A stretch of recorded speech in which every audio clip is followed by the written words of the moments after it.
In this lesson, we're going to talk about agency and fiduciary duties. So first of all, what is an agency? Well, an agency is a relationship that is created between a principal and an agent.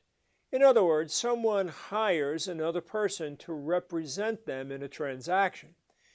And in real estate, of course, sellers hire brokers to help them sell their property. Buyers hire brokers to help them buy property. Owners hire brokers to manage property. And lessees, or prospective tenants, hire brokers to help them find properties for lease. So those are the four typical situations in which real estate brokers operate. Now, agents have fiduciary duties to their clients, to their principals, and we're going to discuss what those fiduciary duties are in just a minute. Now, to people who they do not represent, but they may interact with, the agent owes fairness, honesty, and disclosure of defects to other parties. Let's first discuss the difference between a client and a customer.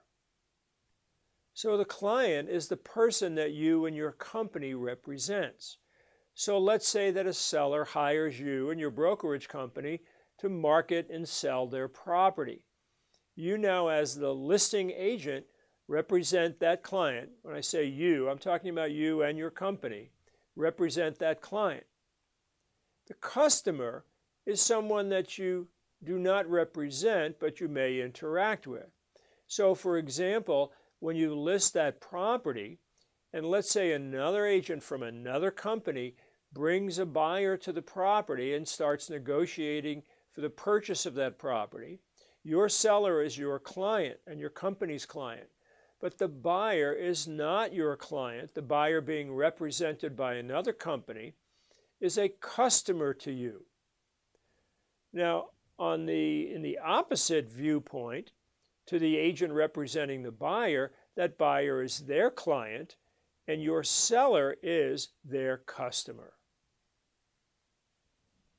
Now, when an agency exists, when you and your company represent a seller or represent a buyer or a landlord or a tenant, you have and your company has fiduciary duties to that client. So how can you remember what these fiduciary duties are? Well, because of the fact that there are a carload of fiduciary duties, this acronym carload may help you remember these 6 fiduciary duties. If you don't like the acronym carload, then you could also use the acronym old car. All the same letters, just a little bit different. So they stand for, using the acronym carload, confidentiality, accounting, reasonable skill and care, loyalty, obedience, and disclosure. So let's take each one of these separately, each one of these fiduciary duties, and break them down separately. So let's first talk about confidentiality. When you represent a client, any information that they pass on to you relating to their motivation, the price that they'll take, the terms that they'll take, that's confidential information. So for example, let's say that a seller tells you that even though they've listed it at $450,000, that they'll actually take $400,000. Can you pass that on to a purchaser? The answer is no, unless, of course, you have the seller's permission. Or the seller tells you that they are getting divorced. Can you pass that on to the purchaser? The answer is no, because it doesn't go to the property, but goes to the seller's motivation. On the other hand, if the seller told you that there was a crack in the pool or the foundation was shaky, then of course that's a material fact and a material defect in the property, and the duty of confidentiality does not apply there. You must disclose that to the customer. On the other hand, let's take the fact that you represent a buyer. If you represent a buyer, and let's say the buyer is interested in buying a property for $200,000, but they'll tell you that they'd even go as high as $250,000 to purchase that property, but they offer $200,000, Can you inform the seller's agent that your buyer will pay more than the $200,000 offer? The answer, of course, is no, you couldn't, because of the fact that your duty of confidentiality is to your buyer client. Now, this duty of confidentiality actually remains in effect after the agency is terminated. For example, let's say that you had at one point represented a seller in listing his or her property, and that property was listed for $400,000. And the listing expires, so you no longer represent the seller. In fact, it's relisted a few days after the expiration by another agent from another company.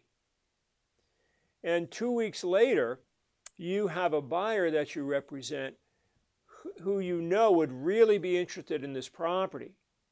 And you know the seller was asking $400,000, but probably would have taken, let's presume that they would have taken $375,000.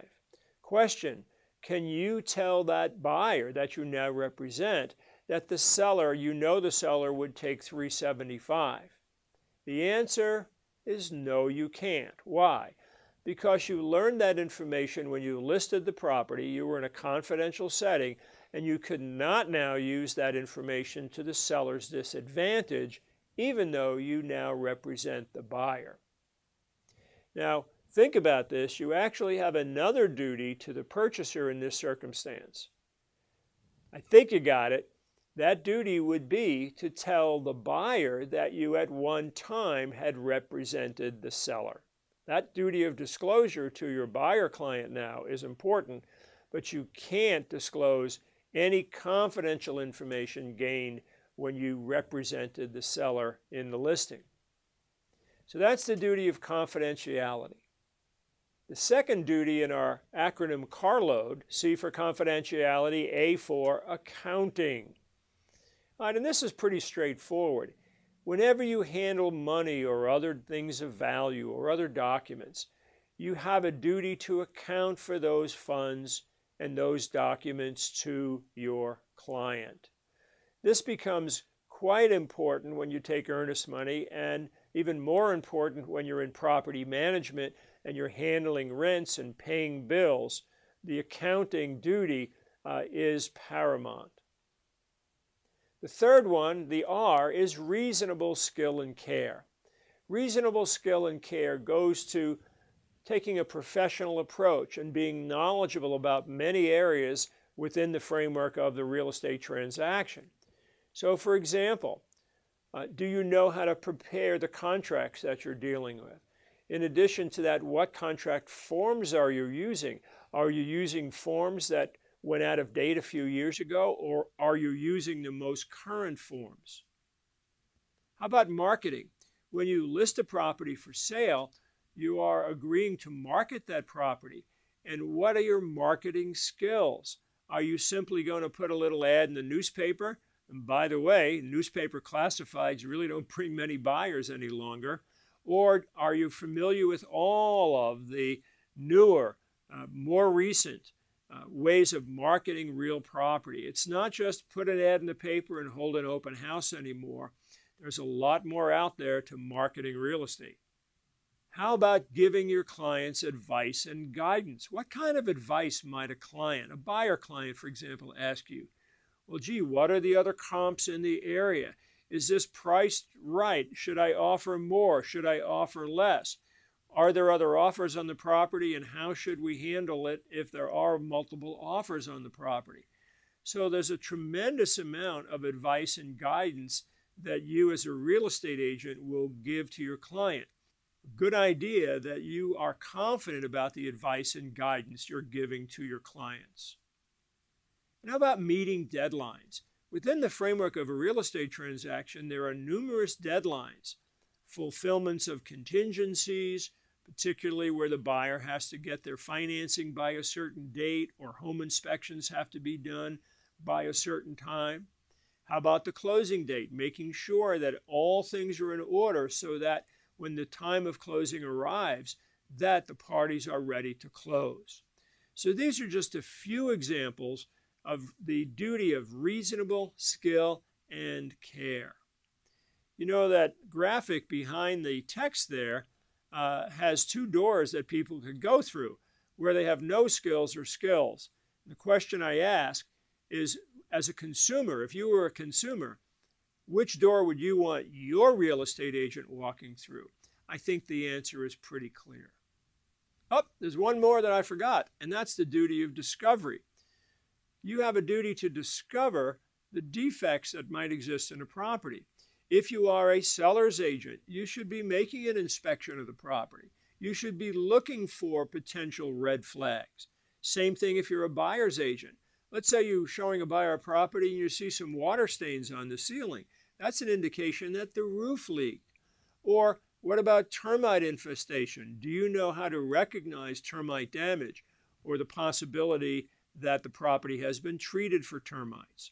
So you've got to keep your eyes open, and if you suspect any problems, you need to point those out to both the seller and the buyer. The L in carload stands for loyalty. This duty of loyalty is extremely important, and what it means is that you as an agent have the duty to protect and promote your client's interest above and beyond anybody else's interest, including your own. So as an agent, let's say you listed a property and the seller indicated to you that they were now willing to change their mind, and even though they're asking and the property is worth $500,000, they were willing to take $400,000 so because they had to get out of town. And you knew you had a buyer out there who was willing to pay like $450 or $475, or you thought you did, but you decide to make an offer to the seller to buy it for that $400,000. Well, if you take advantage of your client, or you allow someone else knowingly to take advantage of your client, you are violating the duty of loyalty to that client. I'll give you an example, true story. A broker in class years ago said, you know, I bought a property that I had listed.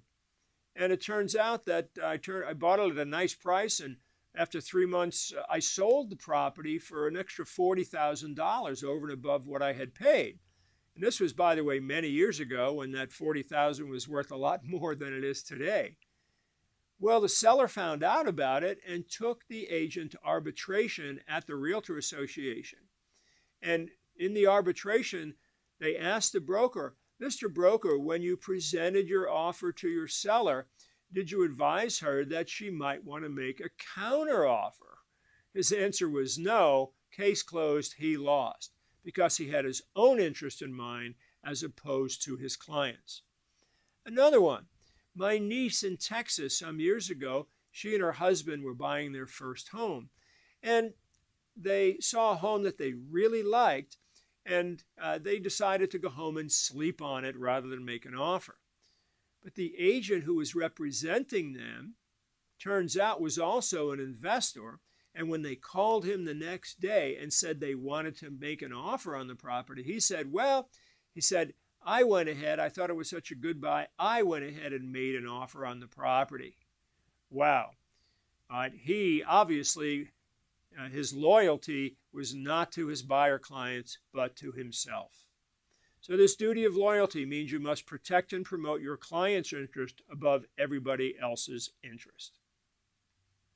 Now the O in carload stands for obedience. You have a duty to follow the instructions that your client gives you, except, of course, if they are not legal instructions. So if a seller told you to violate fair housing laws, that he would not to show the property to somebody of a particular race, color, creed, etc., or if the seller told you not to disclose defects, gee, there's a crack in the pool, but don't tell anybody, then obviously you cannot follow those instructions. By the way, if you had a seller who wanted you to do any of those things, probably you want to fire the job. So the duty of obedience means you need to follow any lawful instruction that a client gives you.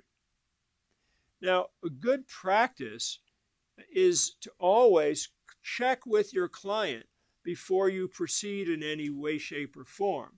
So you might say, Mr. Seller, we talked about doing it this way or that way, And as I understand it, you want me to follow the second may. Is that correct? And if you put that in an email, and you get a response from the seller, that way the seller is giving you that guidance. So always defer to your client, even though you presume you understand which way they want you to go. The D in carload stands for disclosure. And when we talk about disclosure, we're not just talking about the duty of disclosing material defects in a property. You owe that not only to a client, but to a customer. But disclosure also means that you'd have to disclose conflicts of interest. For example, what if the buyer was your brother-in-law? Do you have to, and you're representing the seller, do you have to disclose that to the seller? You bet your boots you do, because there's a conflict of interest. Is your loyalty more to the brother-in-law or to your seller client? How about other offers? What if you, as the listing agent, have an offer on a property and another offer comes in from another agent? Do you have to disclose to your seller client that there are other offers on the property? I think the answer is pretty obvious. All offers must be presented. And this, by the way, includes verbal offers.